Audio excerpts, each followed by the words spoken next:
ચલો વિદ્યાર્થી મિત્રો, આજે આપણે ચેપ્ટર નંબર 6 ના દાખલાઓ સ્ટાર્ટ કરીએ છીએ. બરાબર. દાખલાઓ સ્ટાર્ટ કરવા પહેલા ઘણા બધા મારી પાસે સૂત્ર છે, એનું આપણને ધ્યાન પહેલા નોલેજ હોવું જોઈએ.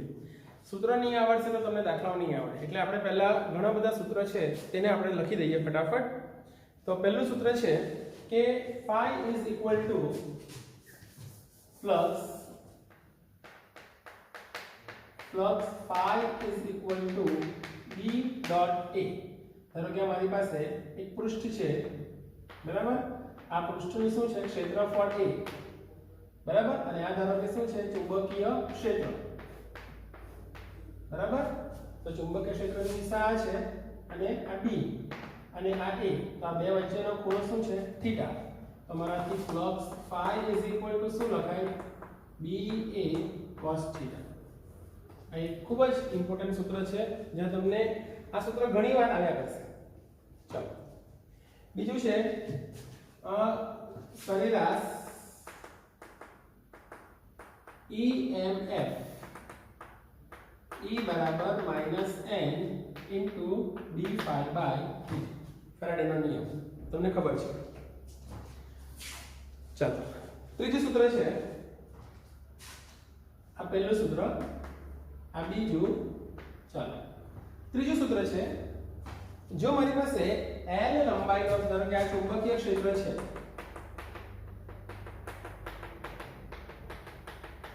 આ ચુંબકીય ક્ષેત્રમાં કોઈ આ L લંબાઈનો સળિયો છે, બરાબર. ચુંબકીય ક્ષેત્રમાં L લંબાઈનો સળિયો છે અને ત્યારે આ જો ચુંબકીય ક્ષેત્રમાં L લંબાઈનો સળિયો, ધારો કે જો v વેગથી ગતિ કરતો હોય, કેટલા વેગથી? v વેગથી ગતિ કરતો હોય, આ રીતે કે આ રીતે, બરાબર. v વેગથી ગતિ કરતો હોય તો આ સળિયાના બે છેડા વચ્ચે, આ સળિયાના બે છેડા વચ્ચે શું પ્રેરિત થાય? EMF. તો EMF E is equal to B V L. આ એક સૂત્ર છે. B V અને L. L લંબાઈનો સળિયો, V એટલે વેગ અને B એટલે ચુંબકીય ક્ષેત્ર. નેક્સ્ટ, બરાબર. ધારો કે હવે કોઈ ચુંબકીય ક્ષેત્ર છે, આ ચુંબકીય ક્ષેત્રમાં કોઈ L લંબાઈનો સળિયો, કોઈ L લંબાઈનો સળિયો ચુંબકીય ક્ષેત્ર B માં છે અને જો આ તારમાંથી, એટલે કે આ સળિયામાંથી જો આપણે વિદ્યુત પ્રવાહ પસાર કરીએ I, બરાબર, તો આ જે તાર છે, આ તાર પર શું લાગશે? બળ. તો બળ કેટલું લાગશે? બળ F બરાબર I L cross E is equal to B sin theta. બરાબર છે. ચલો નેક્સ્ટ. તમને ખબર છે યાંત્રિક પાવર બરાબર વિદ્યુત પાવર.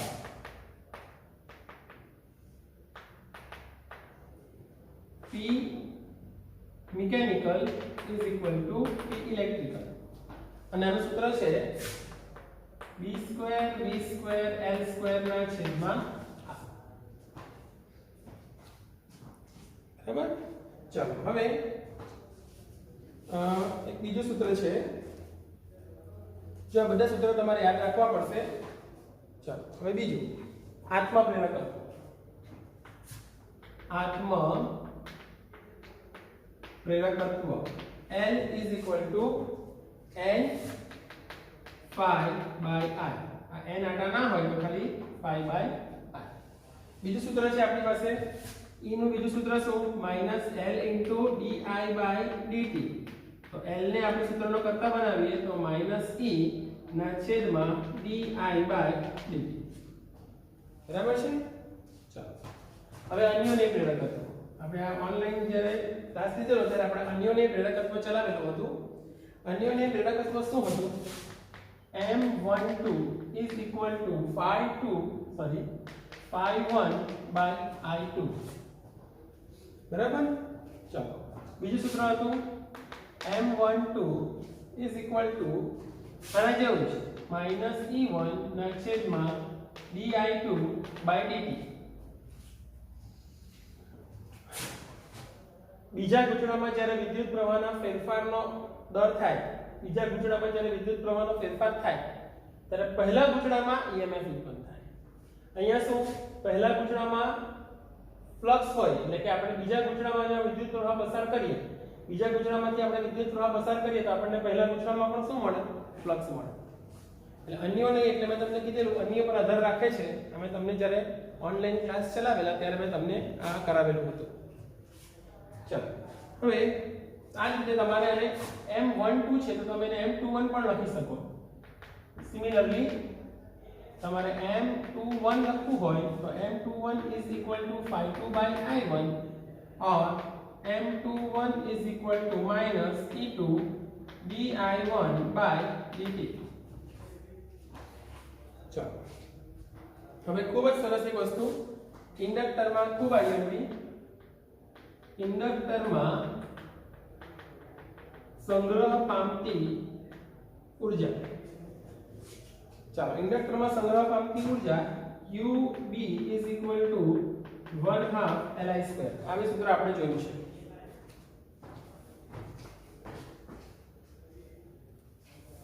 નેક્સ્ટ ચાલો હવે આ જે બે સૂત્ર છે તે આપણે દાખલામાં જ છે એટલે આપણે આને ચલાવીશું. આ ઇન્ડક્ટરની ઊર્જા ઘનતા, આ નવું છે, ઇન્ડક્ટરની ઊર્જા ઘનતા અને કહેવાય એનર્જી ડેન્સિટી. એનર્જી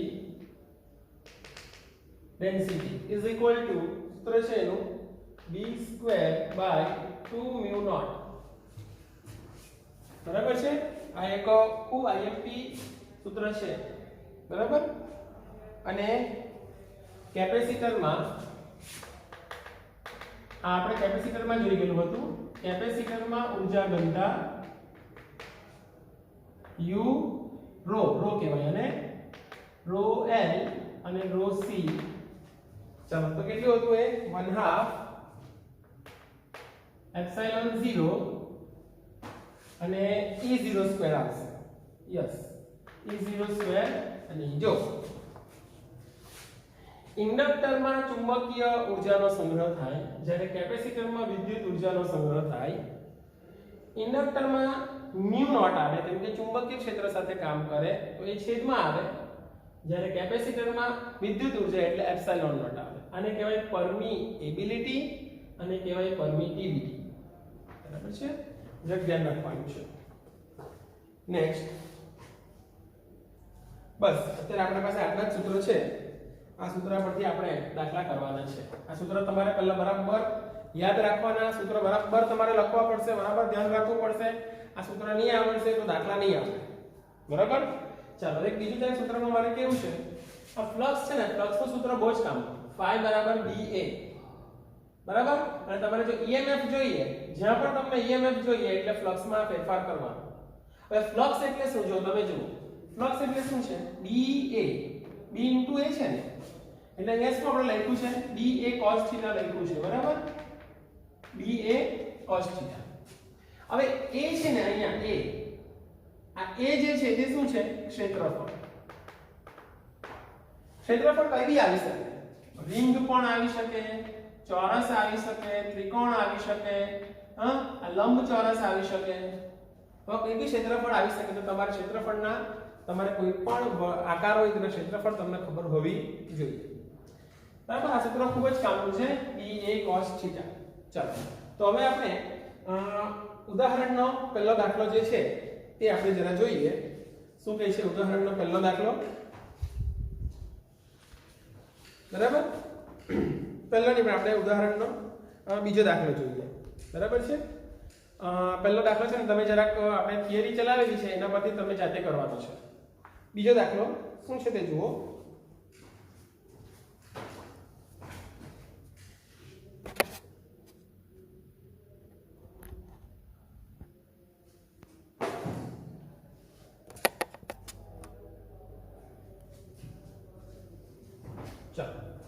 હવે આપણે જોઈશું દાખલો નંબર 2. પૂર્વ પશ્ચિમ દિશામાંથી પસાર થતા એક શિરોલંબ સમતલમાં 0.5 ઓહ્મ અવરોધવાળી 10 સેન્ટીમીટર જેટલી બાજુની લંબાઈ ધરાવતી એક ચોરસ વાહક લૂપ મૂકેલી છે, બરાબર. આ સ્થાને 0.1 ટેસ્લા જેટલું ચુંબકીય ક્ષેત્ર સમક્ષિતિજ સમતલમાં ઉત્તર પૂર્વ દિશામાં લગાડેલ છે. જો આ પૂર્વ, તમને ખબર છે આ પૂર્વ, પશ્ચિમ, ઉત્તર અને દક્ષિણ. પૂર્વ, પશ્ચિમ, ઉત્તર અને દક્ષિણ. આ એક સમતલ છે. કઈ દિશામાં સમતલ ઊભું મૂકેલું છે? પૂર્વ પશ્ચિમ દિશામાં સમતલ ઊભું મૂકેલું છે. અને એમાંથી એ સમતલમાંથી એક લૂપ આમ પસાર થાય છે. આ સમતલ છે, ધારો કે આ સમતલ છે, એમાંથી આ લૂપ આમ પસાર થાય છે, બરાબર. આ એક લૂપ આમ ચોરસ લૂપ આમ મૂકેલી છે અને આ ચોરસ લૂપ છે એટલે આનો ઉપર બાજુ એને શું છે? આ ક્ષેત્રફળ સદિશ a. હવે તમે શું કીધું છે? આ સ્થાને 0.1 ટેસ્લા જેટલું ચુંબકીય ક્ષેત્ર સમક્ષિતિજ સમતલમાં ઉત્તર પૂર્વ દિશામાં લગાડેલ છે. એટલે આ ચુંબકીય ક્ષેત્ર છે, જુઓ આ ચુંબકીય ક્ષેત્ર, આ ઉત્તર અને પૂર્વ, એટલે અહીંયા લગાડેલ છે આ ચુંબકીય ક્ષેત્ર. એટલે B અને A વચ્ચેનો ખૂણો કેટલો થયો? 45. તો મને શું કહે છે? હવે આ ચુંબકીય ક્ષેત્રને 0.7 સેકન્ડમાં અચળ દળથી ઘટાડીને શૂન્ય કરી દેવામાં આવે છે.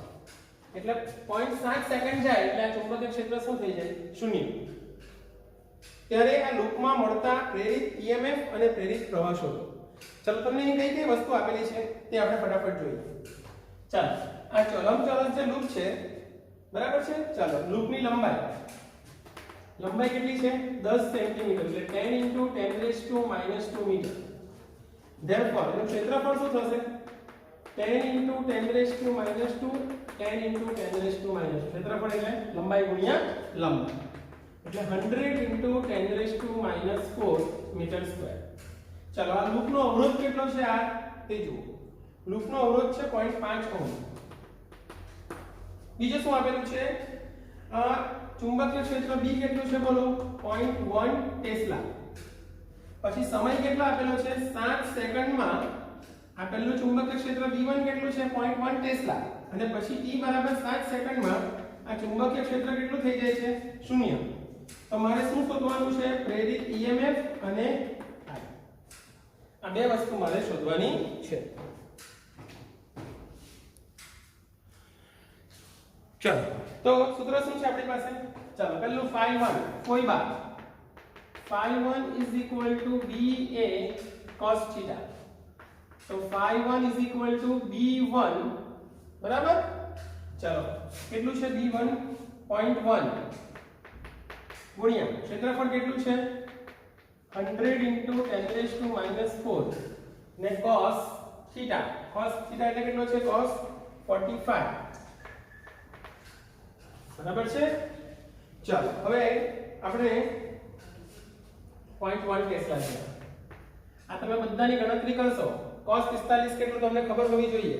cos 45 = 1/√2, એટલે અહીંયા આ 100, બરાબર, અને 0.1 એટલે 10 × 10⁻⁴ ડિવાઇડ બાય 1/√2, એટલે 10⁻³ ડિવાઇડ બાય 1/√2. 1/√2 એટલે 1.41414, બરાબર છે. 1/√2 એટલે એ જ આવે છે. મતલબ અહીં આપણે √2 રાખીએ છીએ, બરાબર. 1.141 એવું કઈ છે. હવે આનો જવાબ આવશે ડાયરેક્ટ. આપણે જવાબ લખીએ છીએ phi1 આવશે આપણો ડાયરેક્ટ જવાબ જો આપણે લખીએ તો phi1 આપણો આવશે 0.7 × 10⁻³ વેબર. ફ્લક્સનો એકમ તમને ખબર હોવો જોઈએ શું છે? વેબર. ચાલો, હવે t બરાબર કેટલા સેકન્ડમાં? 7 સેકન્ડમાં ફ્લક્સ phi2 શું થઈ જાય છે? 0. ચાલો, હવે આપણે શું ફાઇન્ડ કરવાનું છે? EMF. તો EMF નું સૂત્ર શું? E = -n ΔΦ/ΔT.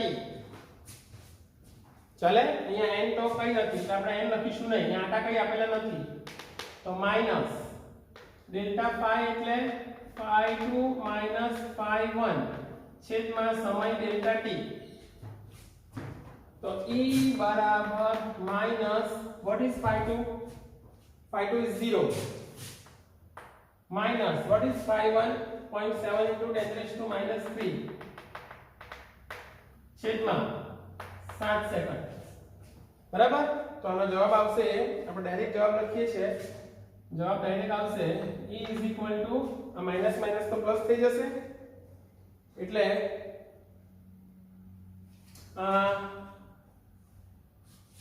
0.7 into 10 raised to minus 3 by 7 એટલે અહીંયા આપણે શું લખીએ 10 into 7 લખીએ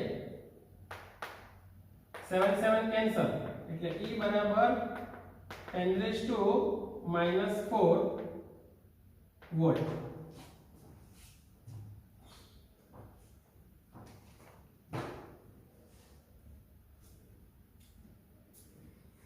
ઓકે, અહીંયા તમને સમય કેટલો આપેલો છે 0.7 સોરી હા અહીંયા સમય 0.7 આપેલો છે, જરાક ભૂલ થઈ છે. તો અહીંયા પણ આ શું આવશે, તો અહીંયા પણ આ 0.7 હા સેકન્ડ છે ને, સમય 0.7 છે એટલે અહીંયા આવશે 10 raised to minus 3 વોલ્ટ. ચાલો હવે બીજું મને શું કીધું છે, વિદ્યુત પ્રવાહ. તો I is equal to E ના છેદમાં R. What is E? E is equal to 10 raised to minus 3 and what is R? R is equal to કેટલો છે 0.5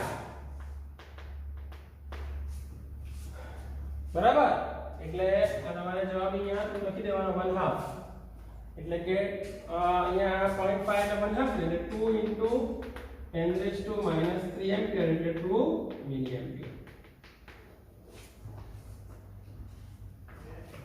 આ તમારો જવાબ આવશે. તો આ રીતે તમે ઘણા બધા દાખલા છે તમે કરી શકો. અને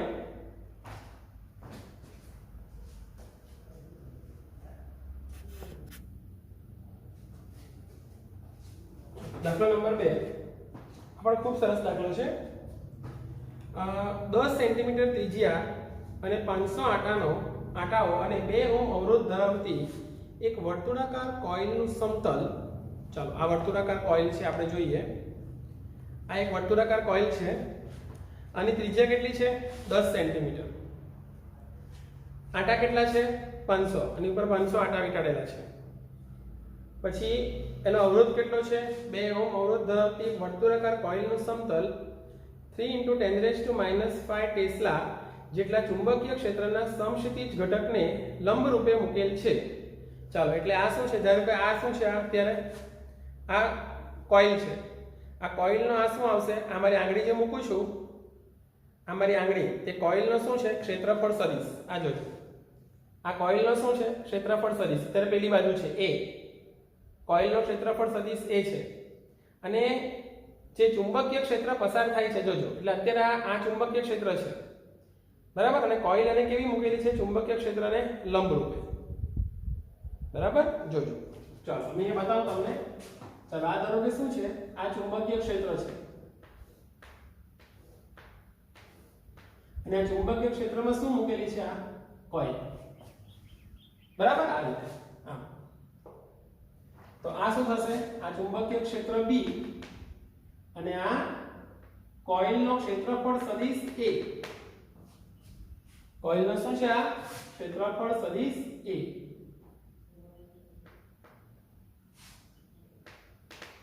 બરાબર. ચાલો હવે મને શું કહે છે જોજો. હા આ B કેટલું છે, આ B આપણને ચુંબકીય ક્ષેત્ર કેટલું આપેલું છે 3 × 10⁻⁵ ટેસ્લા. તો જે આપણે ડેટા લખીએ છીએ જેટલા પૃથ્વીના ચુંબકીય ક્ષેત્રના સમક્ષિતિજ ઘટકને લંબરૂપે મૂકેલ છે. હવે આ કોઇલને 0.25 સેકન્ડમાં તેના શિરોલંબ વ્યાસમાંથી પસાર થતી અક્ષને અનુલક્ષીને 180 ડિગ્રીનું ભ્રમણ કરાવવામાં આવે છે. એટલે હવે શું છે, જો પહેલા કોઇલ આમ હતી બરાબર, આ એનું વ્યાસને આ શિરોલંબ કહેવાય. હવે મને શું કરે છે, આ કોઇલને મારે શું કરવું છે, આ કોઇલને 180 ડિગ્રીનું ભ્રમણ કરાવવું છે. 180 ડિગ્રીનું ભ્રમણ એટલે પહેલા આમ હતી ને, હવે એને આમ ફેરવી કાઢીએ. એટલે પહેલા ક્ષેત્રફળ સદિશ આમ હતો, હવે આપણે કોઇલને 180 ડિગ્રીનું ભ્રમણ કરાવવાનું છે એટલે આ આખી શું થઈ જશે, આમ ફેરવાઈ જશે. એટલે આપણે θ બરાબર કેટલું ભ્રમણ કર્યું 0.7 સેકન્ડમાં પહેલામાં શૂન્ય કરી નાખેલું, આમાં કેટલું આવે આ પહેલા ક્ષેત્રફળ સદિશ તો આ દિશામાં હતો એ બીજા કેસમાં ચુંબકીય ક્ષેત્ર તો એ જ દિશામાં છે પણ હવે જે આ કોઇલ છે તેનું આપણે કેટલું ભ્રમણ કરાયું એને આ 180 ડિગ્રીનું શું કર્યું એટલે આ 180 ડિગ્રીનું કોઇલે શું કર્યું ભ્રમણ કર્યું અને આ તો શું છે ચુંબકીય ક્ષેત્ર B એટલે પહેલા આ B અને A વચ્ચેનો ખૂણો સરખો એટલે θ = 0 અને બીજા કેસમાં θ = શું થઈ જશે 180 બરાબર પહેલા આ હતું બીજા કેસમાં આમ થયું ચાલો તો હવે આપણે શું કરીશું જે ડેટા આપ્યા છે તે આપણે પહેલા લખીએ ચાલો રિંગની ત્રિજ્યા r બરાબર કેટલા સેન્ટીમીટર છે 10 સેન્ટીમીટર એટલે 10 * 10⁻² મીટર ચાલો કેટલા આંકડા છે આના n = 500 નંબર ઓફ ટર્ન્સ બીજું શું આપેલું છે આપણને રેઝિસ્ટન્સ R = 2 ઓહ્મ એક વર્તુળાકાર કોઇલનું સમતલ ચાલો ચુંબકીય ક્ષેત્ર B કેટલું આપેલું છે લખેલું છે આપણે 3 × 10⁻5 ટેસ્લા ચાલો t બરાબર 0.25 સેકન્ડ બરાબર છે કેટલા ડિગ્રીનું ભ્રમણ કરવામાં આવે છે θ બરાબર 180 ડિગ્રી ચાલો પહેલા જેવું જ આપણે પહેલા શું શોધીશું ∅1 ∅2 અહીંયા પણ આપણે શોધવાનું શું છે EMF અને I પહેલા જેવું જ કરીશું પહેલા આપણે શું ફાઇન્ડ કરીશું ∅1 ∅2 પછી ફેરાડેનો નિયમ મૂકીશું E = -n dϕ/dt સરખા દાખલા છે બંને ચાલો તો ∅1 = BA cos 0 ચાલો B કેટલું હતું B કેટલું હતું આપણી પાસે અહીંયા જુઓ 3 × 10⁻5 ચાલો પહેલા એક કામ કરીએ અત્યારે B ના B લખીએ ચાલો એ ક્ષેત્રફળ કોનું છે કોઇલ તો કોઇલનું ક્ષેત્રફળ શું આવશે બોલો πr² cos 0 એટલે 1 ચાલશે ચાલો હવે ∅2 એટલે અહીંયા શું લખવું બોલો B1 તો રહેવાનું જ હે ને એટલે cos ચેન્જ થશે તો B એ cos 180 આ તો સરખું જ છે હવે B અને A સરખું છે અહીંયા ∅2 = BA cos 180 એટલે -1 ચાલ આવી ગયો ચાલ બાકીનું બધું તો શું છે સેમ હવે d5 હવે આપણે EMF શોધવાનું છે તો EMF E = -n *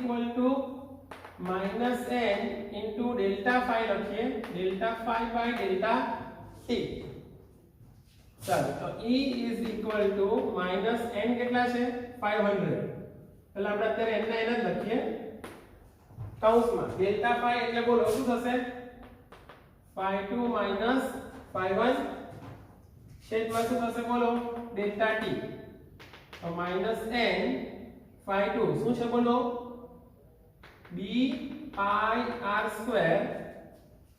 ∅2 સોરી અહીંયા શું આવશે B πr² એટલે minus B πr² - B πr². આ ∅2 માઈનસ છે અને આ પેલા માઈનસ છેદમાં ΔT એટલે આ minus n -2 times B πr² ના છેદમાં ΔT એટલે minus plus 2B πn r² ના છેદમાં ΔT હવે આપણે બધી કિંમતો મૂકી દઈએ 2 B કેટલું છે 3 × 10⁻5 પાઈ 3.14 n 500 ટન ત્રિજ્યા કેટલી છે જુઓ 10 × 10⁻² નો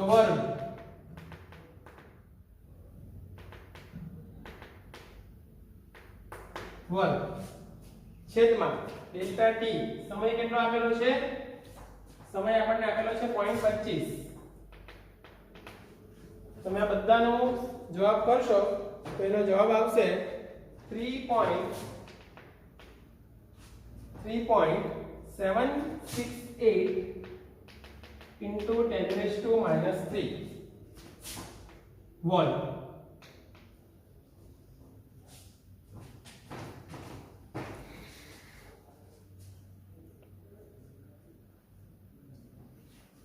ચાલો હવે આપણને શું શોધવા કીધેલું છે? કરંટ. અવરોધ આપે ને R આપે એટલે સમજી જવાનું કે કરંટ શોધવાનો છે. તો I is equal to E by R.